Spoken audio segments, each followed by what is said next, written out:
Hello, once more welcome to Release Your Mind. We are having a cold day today. I hope wherever you are having a fine day and you are dealing with Corona as much as you can and trying to enjoy your day. Today we're going to talk about ADHD kids' parents. So not necessarily about the kids, but how the parents are dealing with this situation, because this is mainly, I am usually looking after the parents. This is my job. If it is the child, I usually refer them to somebody else. I prefer to work with the parent who is having probably a lot of difficulties and needs to be listened and needs some help.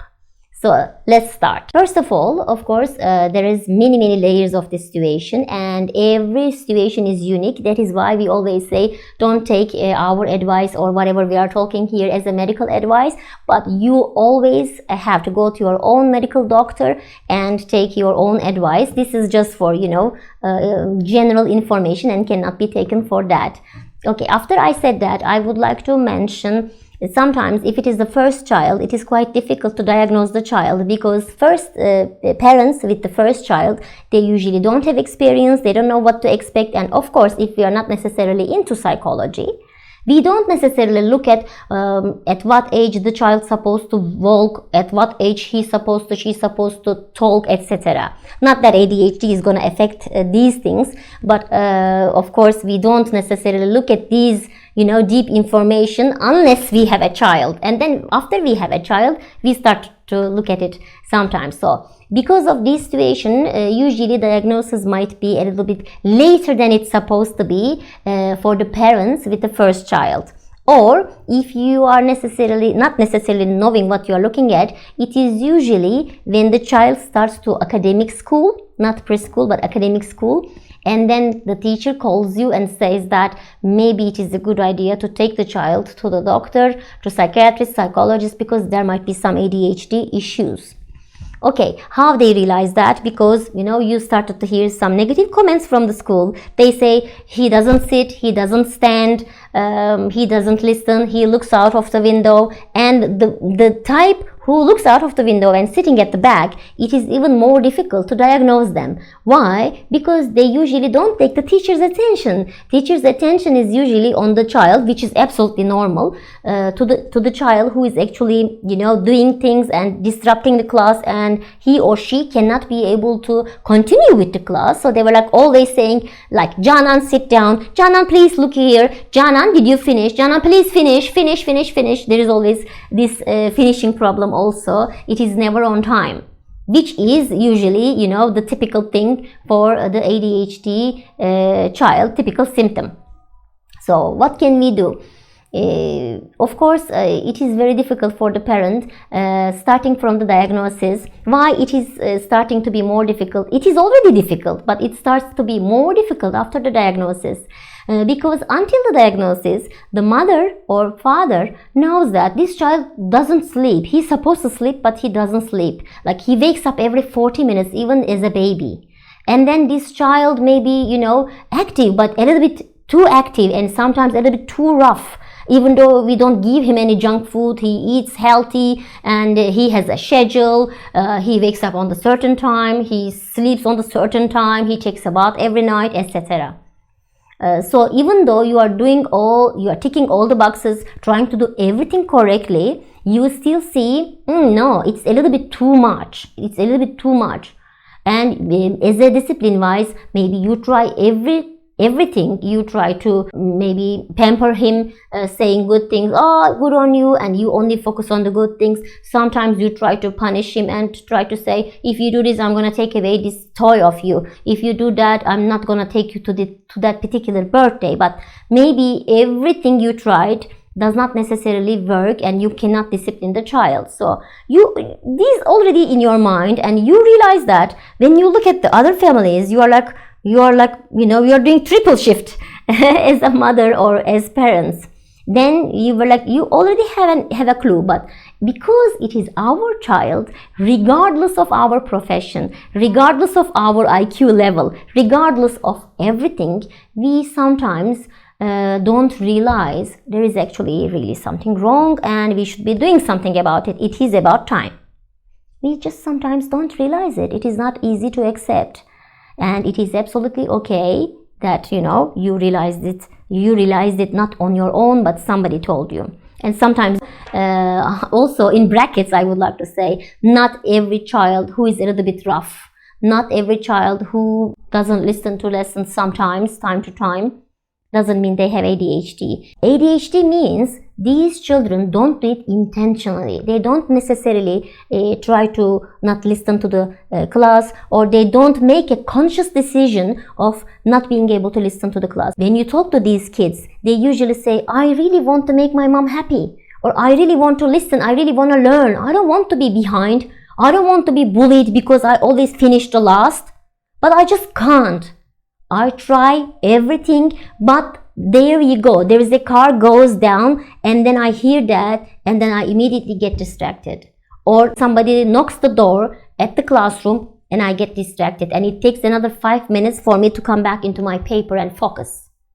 So it is not necessarily intentional. That is how we understand the difference between a child is being rough intentionally and willingly, or not listening to the class because simply they are tired that day, or they are not necessarily into it that day, with the child trying but unable to do.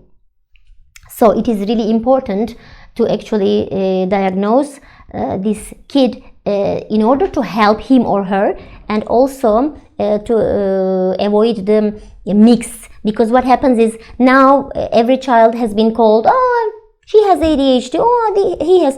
Then it feels like when you have a headache, people were like, you have a headache, that's okay, just take some. So it started to feel like everybody has it, so it means that it's not that important. No, it is very important, and actually some easy changes in their life makes a huge difference for the parent and for the child. It is an important thing. It is their life. Maybe they're going to be academically much big achiever in the future if we take action on time. So let's not please confuse people with this diagnosis, and let's not call all the kids, maybe she has, maybe you don't know. Are you a doctor? No. Are you a psychologist? No. Are you a psychiatrist? So there you go. I think that's your answer. How about moms? Okay, it's usually moms, in my experience, as far as I can say, who comes to the room and hears the diagnosis. So it is a little bit difficult for them. It is just in my experience that usually 70, 75, 80% of the people coming with the kid is usually the mother. So it is really difficult for them. Of course, there is a lot of crying going on when we tell this might be the case. And it is difficult to accept. Why? Immediately the mother starts to, or the parent starts to grieve. Grieving is the first process. When I say that, sometimes people, why do they grieve? Their child is not dead. The child is not dead. Why? The reason for that is we all have this perfect child in our mind. So in our mind, when we get pregnant, we usually think she's gonna be the most beautiful, she's gonna be the most smart, she's gonna do everything nicely. Even though she doesn't, we will help them by all means, and we can do it. If we try harder as mother and father, we can get there. Come on, there is a lot of tools out there, we can get there. So we believe that. So we always have this hope of everything's gonna be perfect one day.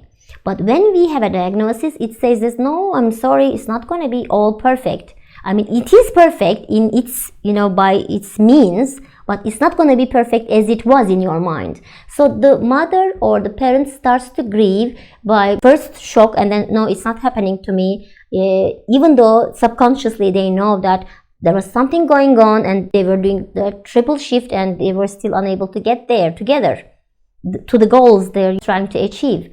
Like even if it is something very easy to pick up, as picking up the socks from the floor, sometimes you just can't.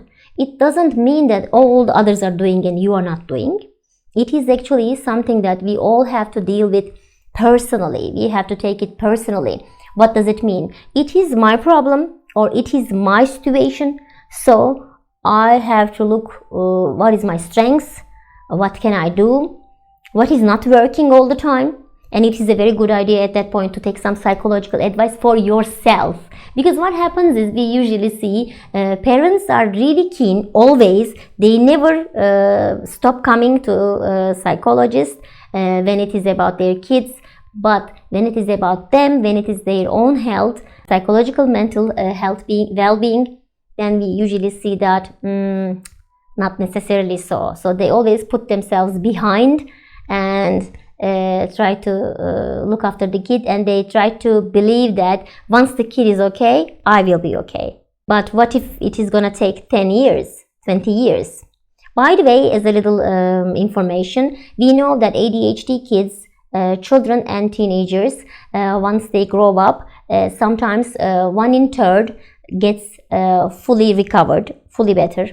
1 in 3 still use some medication, but they know how to deal with it, they know how to focus, and they can treat it proportionally.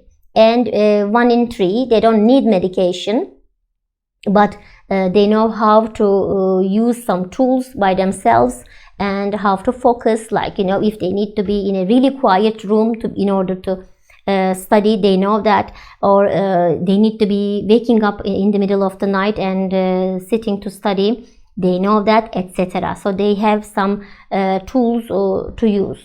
So that's also another good thing. So there is a light at the end of the tunnel. So it is not necessarily life and death situation, and but still everybody's struggle is their own struggle. So we cannot say, oh, your struggle is smaller than my struggle. We don't know how it is making them feel, we don't know how it is making them behave, etc. So we are not them, basically. So it is really important to take individual help on that. What else? What mother feels? So first shock, and then it's not happening to me. Why it is happening to me? What did I do wrong? No, if I try even harder, it's gonna get better. It's gonna be okay. The child is gonna learn all the books that she hasn't read, he hasn't read, understood. I could be able to do it if I just do it 15 times instead of 10 times.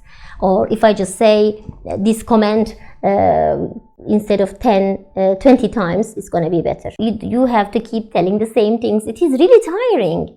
It is really tiring. It is not like, let's think about baking. It is not like baking. You bake something and you continue on to the same thing. Think about like this. You are baking a cake and then somebody comes and crushes it. And then you again start the same cake, and at the end of the day, you still don't have a cake. So you were like, I'm so tired.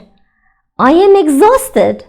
Like, I didn't have time even to comb my hair, but look, I don't even have a cake. And also on top of that, everybody comes from the neighborhood, from your relatives, and they say, oh, Jana, look here, you don't even have a cake. What did you do all day? I think you don't know how to do a cake. Maybe something's wrong with your mothering. Did you try this? Did you try that? Are you sure it is how you're supposed to be doing it? So isn't it even more tiring to try to explain the situation again and again? So we understand. Don't look at me that I'm smiling. I am just remembering the parents in my therapy room and how they feel. And after certain amount of time, of course, when they come back, when the child is feeling much better and they are coping much better, of course, we are talking about, do you remember when I said, I hate my child? Do you remember, I want to run away from home and just, even I give you one more example. Even many clients say, and it is absolutely normal in such under pressure, when you are under so much pressure, it is okay. Sometimes they say, Janan, I am so tired. I would like to get hit by a bus so I can go to the hospital, I can hospitalize, and at least I could be able to sleep for a week. That's how tired I am, they say. And they are really tired, really, really tired. But still, they feel unheard and they are unable to express themselves. Sometimes to the other parent as well. That's another problem. Sometimes when we diagnose, when the other parent hears, they don't necessarily understand the seriousness of the situation, because usually one prime parent is looking after all these aspects of the thing. So they are dealing with all the daily stuff. So the other parent usually might not be able to understand what's happening, and they don't necessarily want to, so they're not on the same page. They don't necessarily want to jump into this train and try to help. Sometimes they're like, no, it's not happening. Are you kidding me? He's gonna be better in 2 years time. He's just a little bit active, that's it. He's just interested with playing. Of course, every child is interested with playing, and that's okay. But our child never interested in academics, or unable to do it. Even the child sits down and tries to focus, he or she is unable to focus. So we don't know what to do. So sometimes the medication also comes into the picture, and then there is a huge dilemma there as well. The mothers, it is the half of the parenting, half of the motherhood is, we say, it's guilt. So with the medication also, there is still a lot of discussion going on with the medication. Should I have to give? Is it poison? There are so many side effects. The child is already not sleeping. He cannot be able to sleep if I give this drug, they say sometimes, yes. And if I do this, maybe they will lose their appetite. They already have bad appetite, etc. So it adds your guilt, another guilt. So you feel like you are the prime person to decide, and obviously it adds up to your responsibility, and it makes your life a little bit more harder. So then you started to have problems with your marriage sometimes, if you are unable to cope, if you have other kids, if you have so many things to do during the day. Obviously you are expecting help and understanding from the other parent, but then sometimes it is just not available, and then you start to have problems in your marriage as well.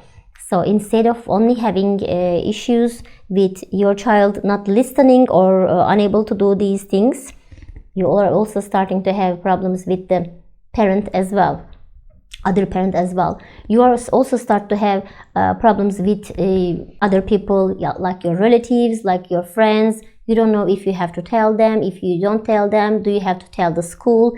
There are so many decisions to be made, and actually you are the one who's supposed to be doing the decisions. So it means a lot of thinking, and you don't have that time. On top of that, you need to look after yourself, and where is the time for that? Especially the biggest struggle, I can say, is the time for these parents. They cannot be able to find the time even to comb their hair, even to be alone. What I hear most is, I want to be alone. I just want to rest. The biggest holiday for them is, like for every parent of course, but for them especially, is to rest. I don't know many ADHD parents saying that we would like to go to Hawaii, we would like to go to Vanuatu. They say, I just would like to be in my bedroom and be alone for a week. That's how tired I am. So they are really tired, exhausted. In such situations, it is a really good idea not just to try to look after the kid, but you also have to look after yourself. The better you are, the better mother you will be, the better father you will be. So it is really important to understand and try to process what is happening, and how you can get the tools to also look after yourself. You might be also working on top of it. You might be also having other kids, maybe 1, 2, 3 more kids. And then you also have to look after them, and then there will be also some clashes between the kids as well. So these are all needs to be considered, and makes things more complicated. Of course, I understand some people, when they listen to this, they will say, oh my god, how much empathy, how much sympathy you have for the ADHD parents. But it is also the same for the other things. As I say again, I would like to say one more time, and I'm gonna make more videos about the people with other type of kids, but everybody's struggle is a struggle, and it is your own struggle. And don't forget, some people can have, can tolerate 5 out of 10. Some people can tolerate 2 out of 10. And it is not a mistake. It is not means that, oh, you are just unable to. Even if you're unable to, it is you. You cannot change yourself. If you're trying your best and still it is not enough, and in such situations, it is usually not enough, there is nothing you can do. Sometimes you just sit back, relax and look at the big picture and try to understand what you should be doing or what you shouldn't be doing. So we are always here to help. I will be very happy if you could comment and tell us the difficulties you have been experiencing and the negative thoughts you were feeling at your lowest. That happens, we should accept that. It doesn't make us a less parent. It doesn't mean that we are necessarily really hating the child. It is just the heat of the moment. And it is only, of course, I'm not saying go and tell it to the child, but it is okay in such protective environment to talk about these feelings and try to address these feelings. And we can address it, we can talk about it, we can table it, and then we can discuss what we can do in order to not feel that way again. And there you go, there is your solution. I wish you a very happy day. Thank you very much for listening. Good day. Bye bye.